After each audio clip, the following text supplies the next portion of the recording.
Citadel, Cooler 2 is compromised. I repeat, Cooler 2 is compromised.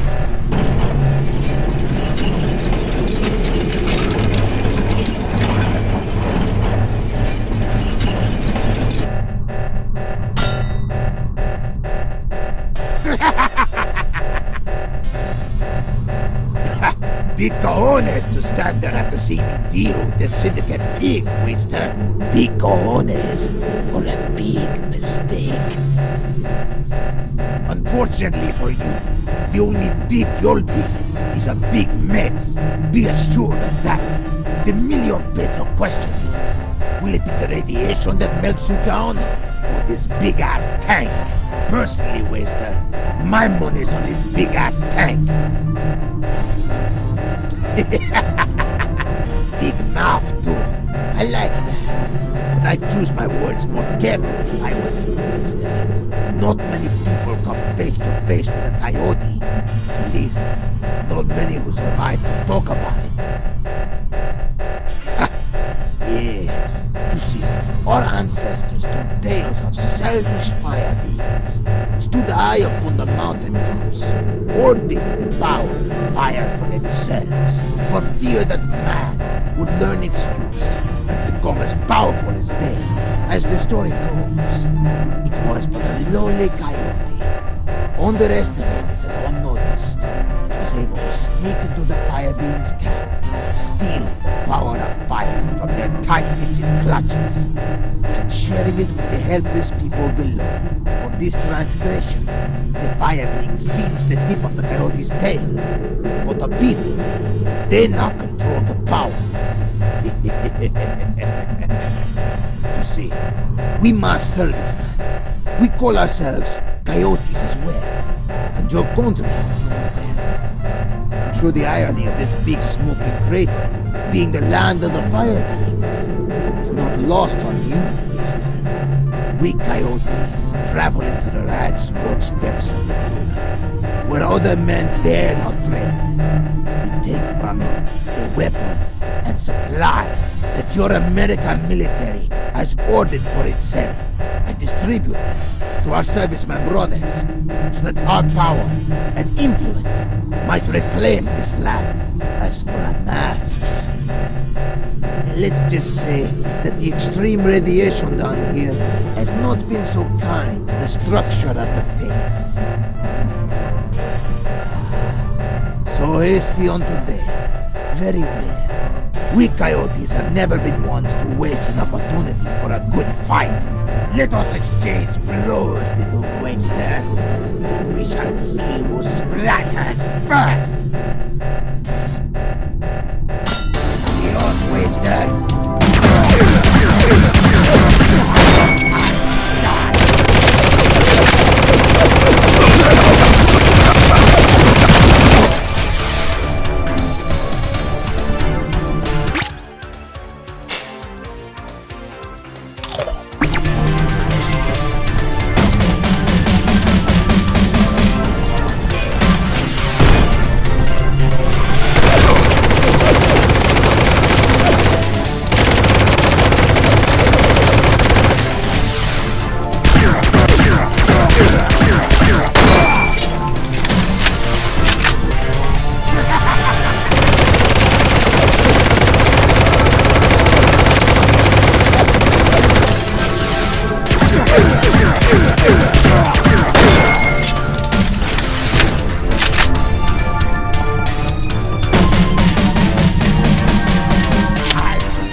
Yellow car.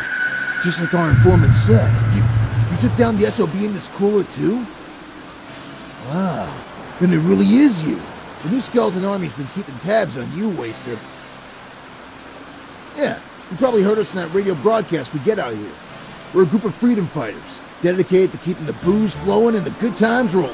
See, the head skelly said those SOB bastards have got something big planned.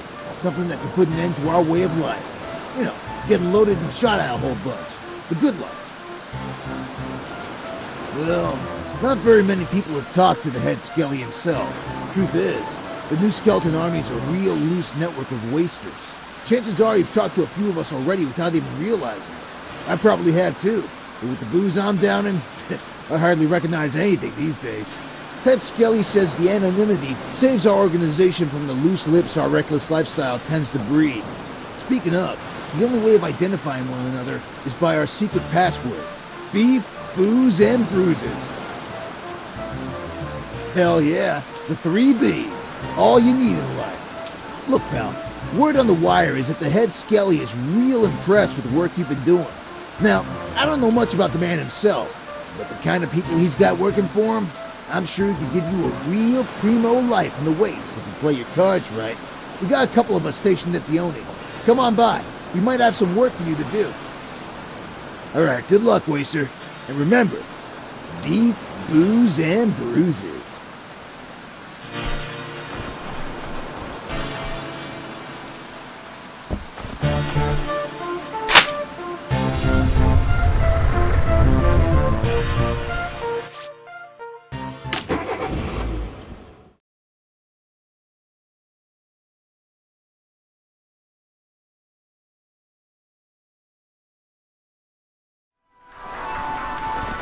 Gnarly weather we're having. Hail, brave adventurist. What news? What news? Wonder who's running the skellies. Welcome to the gin and gout. We got the swills that kill, and they have too. 30 sheets to wet your whistle. So what can I get you? Beef? You must have this place mistaken for a burger joint. So what can I get you? Thanks for stopping by. Come back again soon. Rather be killing than chilling.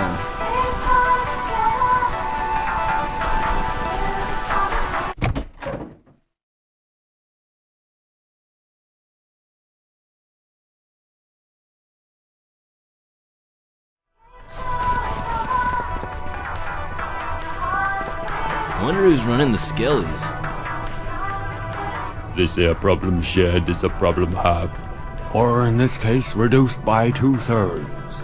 So what's on your mind? If it's something big, don't tell us, since technically we'll be taking on the majority of the problem. I'm retired, you inconsiderate brat. What is this, some kind of new slang the youngsters are using these days? Go away.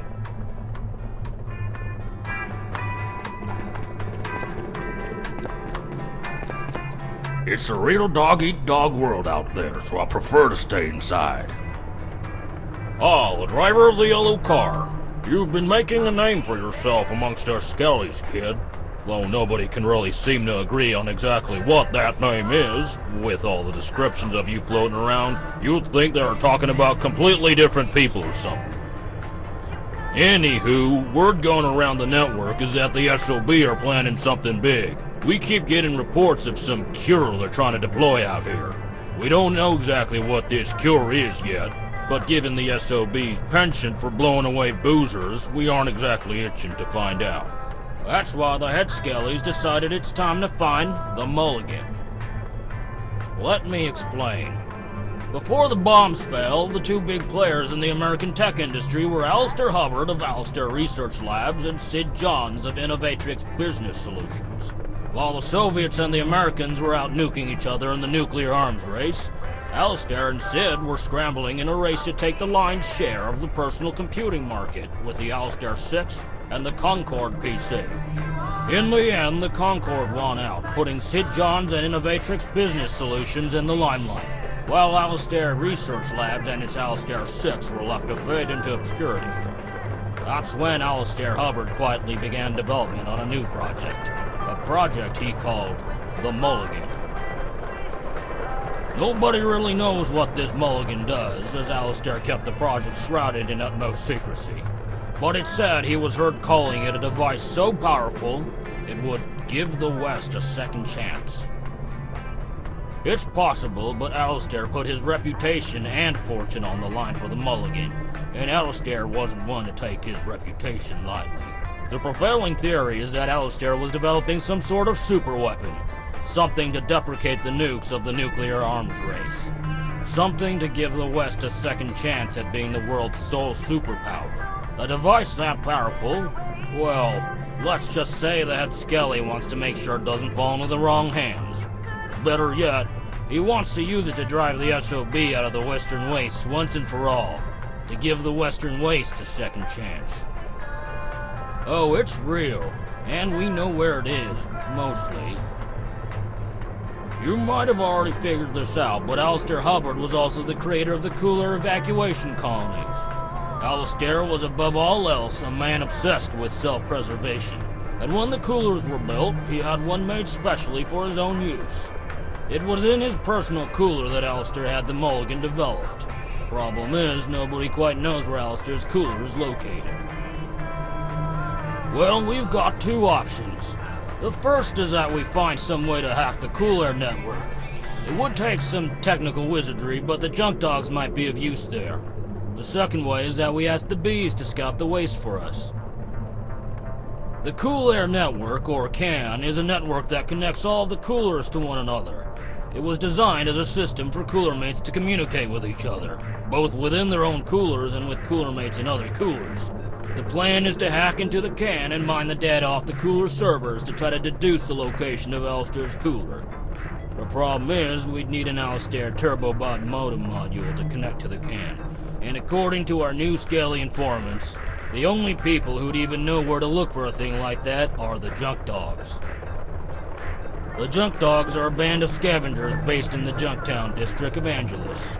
These guys are tech tinkerers to the max, and the things they can do with old electronic scraps would melt your face. Literally. Thing is, these guys aren't ones to share their tech with outsiders, much less waste or riffraff. It's no big understatement to say it's gonna take a lot of convincing, or bullets, to get them to hand over one of their prized possessions, especially old world Alistair tech. Not to mention their leader, Master Y, isn't known for his conversational skills. Still, if you want to give them a visit, they're holed up in cooler CA-3, located in downtown Angeles. Tread carefully, though. The junk dog's blasters will cut through even the heaviest armor. The bees. Legend goes the first bees were the surviving members of an all-girl scouting organization called the Bella Scouts. In spite of the harsh wasteland conditions, the bees used their survival techniques to live off the land. Since then, the bees have thrived, learning to tame the fearsome mutants of the waste and sending scouting parties to every corner of the western wastes. If there's anyone that knows the location of Alistair's cooler, it's the bees. Problem is, ever since the dinner party tried to assassinate the Queen Bee years ago, the bees have been, how should I put it, a little protective of their leader. A bunch of nutjobs coming out of Gonner Park. They used to be cannibals like the rest of the raiders until they read some old world pamphlets on the history of the Donner Party, which scared them so far off meat that they went off and began killing in the name of animal rights. In honor of the Donner Party, they began calling themselves the Dinner Party, and after completely misinterpreting the slogan, meat equals murder, began murdering meat eaters and animal rights abusers. Needless to say, they saw the bees' domestication of mutants as problematic, and went out in a blaze of glory trying to take out the Queen Bee. Since then, the bees have migrated out of the Gunner Park wildlands and into a more defensible location in downtown Sacramento. It's not gonna be easy, but you'll have to fight your way to the Queen Bee and convince her to give her a map of the Western Wastes. With that map, the Skellies should be able to find Alistair's cooler. For the past few years, the bees have been holed up in cooler CA-4, located in an area of Sacramento the locals call the Capital Wasteland. The bees themselves are incredible marksmen, but I'd be more careful about the mutants. The creatures they brought in from the Gunner Park wildlands are unlike anything we see out here. Great. Now, before you go, the new skeleton army wants to show it takes care of its own. The head Skelly put in a good word for you with the postmaster, and she's agreed to authorize a weight increase on your deliveries. You should be able to store more stuff in the courier boxes now. Return to me once you've finished your task, and we'll continue on from there. Until then, beef, blood, and bruises, my two-legged friend.